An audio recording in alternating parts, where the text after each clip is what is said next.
どうもリュウクです。今回は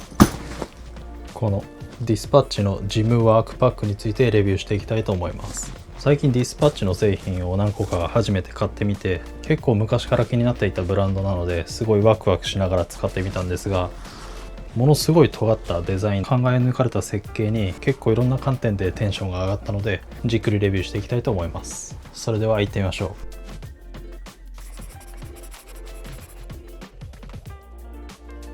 ではまず最初にジムワークパックについて簡単におさらいしていきます。ディスパッチのジムワークパックは仕事とジム両方に対応する多機能なバックパックです。外部にロールトップデザインのシューズ等々を備え、濡れた衣類や靴を分けて収納できる機能が特徴的です。さらに大容量のウォーターボトルや最大16インチのラップトップに対応するスリーブを内蔵し、日常使いに便利な設計となっています。素材には耐久性の高い1680デニールのバリスティックナイロンを採用し、 DWR コーティングにより撥水性も確保されています。また重量分散を助けるロードリフターストラップやキャリーケースに取り付け可能なラゲージストラップも装備されており、移動時の利便性も抜群です。容量は26リットルでコンパクトながらも十分な収納力を持ち、中国製ながらディスパッチの障害保障がついているのも安心感を与えます。日常のあらゆるシーンで活躍するスタイリッシュかつ実用的なバックパックです。それでは早速良かった点から話していきます。まず1つ目の良かった点は、なんといってもこの外にせり出たシューズコンパートメントです。パッと見てわかる通り、両サイドはかなり大きい面積がメッシュの素材になっています。この構造によって中に濡れた衣類や使ったばかりのシューズなどを入れても中で蒸れたりせずに、常に衛生的な状態で荷物を持ち運ぶことができます。運動した後の衣類や靴をパッと入れられるのは非常に嬉しいポイントだと思います。ちょっとしたポイントなんですが、このメッシュの部分からこの入れたシューズのブランディングロゴがチラ見えするのも結構個人的には好きなポイントです。このバックパック全体は結構武骨なデザインなので、こういったワンポイントで個性を出せるのは非常によく考えられた設計だなと思いました。靴の種類によっては結構ストリートな感じも出せますし、スポーティーな雰囲気も出せるので、自分の入れた荷物によって個性が変わってくるのは非常に面白いアプローチだなと思います。2つ目の良かった点が全体のコーデュラーバリスティックです。この表面のほとんどがコーデュラーバリスティックナイロンで覆われているので、ガシガシ使っても大丈夫といった安心感があります。このサイドのボトルポケットのところも表面がバリスティックナイロンで覆われてるんですが、部分的に伸縮性の素材が使われているので、中の水分なんかを外に排出できるので、全体のまとまりがありながらもちゃんと機能性を考えられているいい設計だなと思います。あとバリスティックナイロンって結構硬いんですけど、芯材が入ってるのはこの背面のところだけで、あとは全部柔らかい感じになってるので、バリスティックのパリッとした雰囲気ながらも全体が柔らかいので使い勝手はすごくいいです。26リットルでかなり大容量なんですが、荷物をあんまり入れてない時はギュッてコンパクトになるので、荷物の量が変化するような使い方をする人でも荷物が少ない時にかさばってしまうような、そういったデメリットはないです。3つ目の良かった点が、この両サイドのボトルポケットが非常に汎用性が高くて使いやすいという点です。この入り口のところがゴムでギュッて締まるような素材になっているので、こういった小物なんかをここに入れておいても結構がっちりホールドしてくれます。こういったサングラスや、あとイヤホンだったり充電器みたいな頻繁に使うものをここの両サイドのポケットに入れておいてさっと取り出すっていう運用は結構良かったです。もちろんここは蓋が閉まらないポケットなので、常にカバンを縦に使うっていう前提では非常に使いやすいんですが、横にしたり逆さにしたりなんかするとかなり物が落ちやすくなってしまうので、カバンを網棚に乗せる運用が多い人とか、背負いながら自転車とかでかなり激しく運動するみたいな人にとっては、もうちょっとしっかりとホールドできた方が安心かもしれませんが、背負って歩いたりする分には全く落ちるようなことはなかったです。あとはこういう傘で濡れた状態でここに入れたとしても、このメッシュ部分でちゃんと外側に水分を排出してくれるので、中に水が浸水してしまうっていう恐れはありません。次の良かった点が、この落ち着いた雰囲気の裏地の色です。この PC コンパートメントだったり、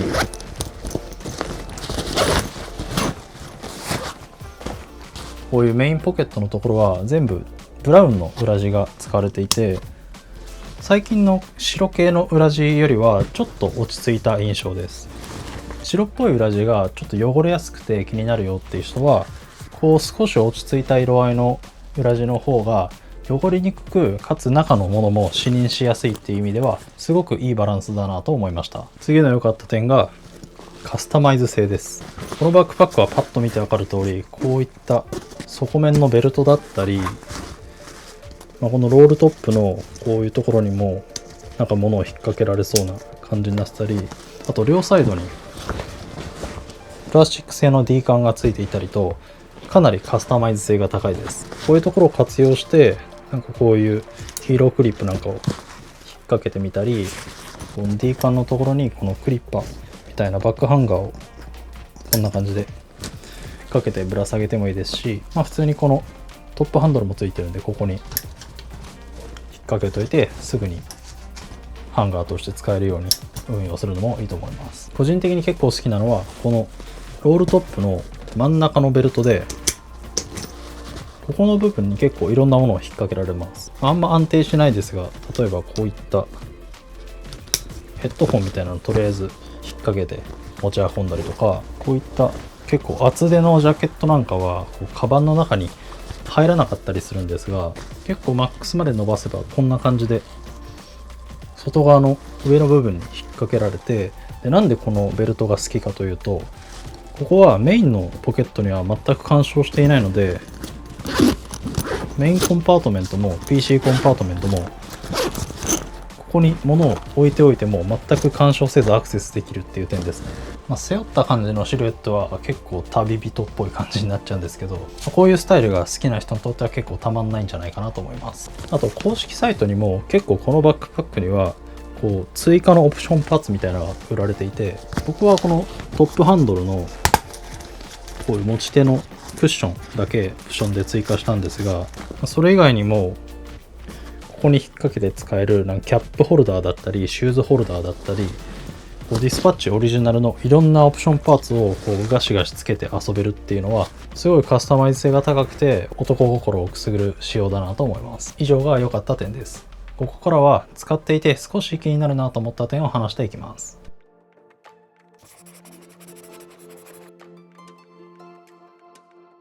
まず1つ目の気になった点は外ポケットの少なさです。このバックパックはこのシューズコンパートメントとサイドのボトルポケット、メインコンパートメントと PC コンパートメント、これ以外に外から小物を収納するようなちょっとしたポケットはありません。さっき話したこのボトルポケットで十分だよっていう人は全然問題ないかもしれませんが、ジャック付きの小物ポケットが外側に欲しくてこうさっと取り出したいっていう人にとってはちょっと使いづらい仕様だなと思います。あとここのシューズポケットはなんか一見雑多に物を入れて運用できそうなんですが、ロールトップ機構になっているので、この両サイドと上の3箇所を外してさらにここをぐるぐるっと展開しないと物が取り出せないっていう感じで、取り出す時はまだいいんですけど、ここに物を入れる時はこう片手でカバン持った状態でこう片手で物を入れるっていうのはほぼ不可能だと思います。このロールトップポケットはボトルポケットに使われているような伸縮性の素材で、このトップの開口口のところもこうよくロールトップバックパックにあるような芯みたいなのが入ってガマ口のように開くんではなく、全部ただの柔らかい袋のようになっているので、毎回両手で巻いてあげて、でバックルをこのように閉じるっていう必要があります。なんでここを雑多に物を入れるポケットとして運用するのはちょっと現実的じゃないなと思いました。2つ目の気になった点がこのショルダーハーネスの長さがすぐに変わってしまうという点です。ここはハーネスにこうくくりつけるようなクリップみたいなのがないので、もちろん余った紐はブラーンとしてしまいますし、結構滑りのいいベルトなので背負い直すたんびにここがちょっと緩くなって長さが固定しづらいっていうのが結構気になりました。逆に言えばこのストラップはすごくスムーズに調整ができるので、背負うたびにここのフィッティングを行いたいっていう人にとっては全然気にならないかもしれませんが、この長さを一定の長さに保ってずっと固定しておきたいっていう人はこう自分でアジャスターを買ったりテープクリップを買ったりなど工夫が必要かなと思います。次の気になった点が背面の通気性があまり良くないという点です。こう見てわかる通り、この背面にはこうブロック状のクッションが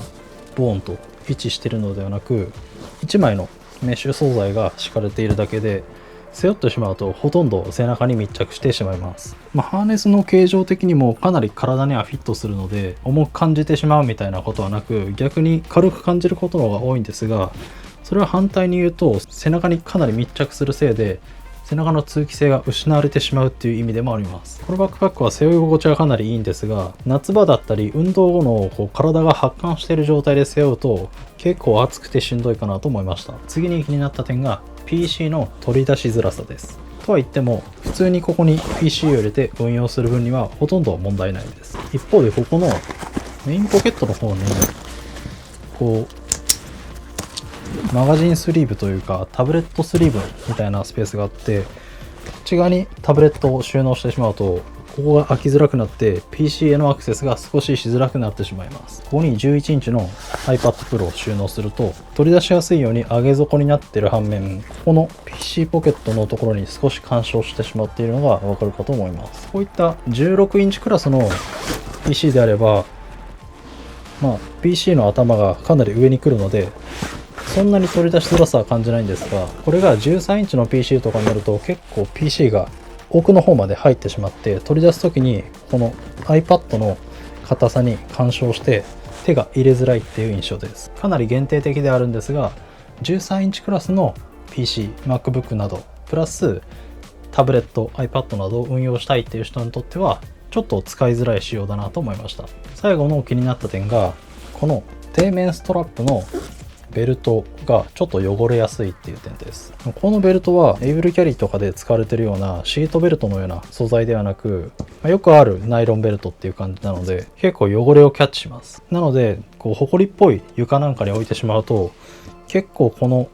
バックルの周りだったりこの余った紐の部分なんかにホコリがついて、上げた時にバリスティックナイロンのところは汚れがつきにくいので綺麗なんですが、このベルトのところだけ少し汚い、そんな状況が結構ありました。下に物をくくりつけるベルトとしてはめちゃめちゃ優秀なんですけど、デザイン的にもかっこいい反面、頻繁に床に置くような人だったり、こういうところにホコリがつくのがちょっと気になる人はあんまり快適に使えないかもしれません。個人的には結構気に入ってるデザインなので、汚れや傷なんかを気にせずにガシガシ使っていく、そんな心意気で使ってましたが、自分で使ってるとあんま見えないんですが、背負うと結構下のところって見えてしまうので、その辺を大事にしてる人にとってはあまり向かないバックパックだと思います。結論としてはデザイン的に他と被りたくないというか、ちょっと独自性の高いデザインのバックパックが欲しい人にとってはかなりおすすめできます。デザイン的に尖ったバックパックの多くは結構使いづらいものが多いんですが、このディスパッチのジムワークパックは実用性もかなり意識されていて、その中にちゃんとこのシューズコンパートメントのデザインが盛り込まれていたり、ロードリフターや D カンのような利便性を上げながらちゃんと独自性を出すっていうデザインなので、使っていて非常に満足感の高いバックパックです。個人的な要望としては、せっかくディスパッチから出ている製品なので第2今のモデルがあったらもっと良かったなと思いました。バリスティックナイロンすごい好きなので全然満足してるんですが、ディスパッチといえばこういった第2今の製品の印象が結構強いので、この素材でこの形になったら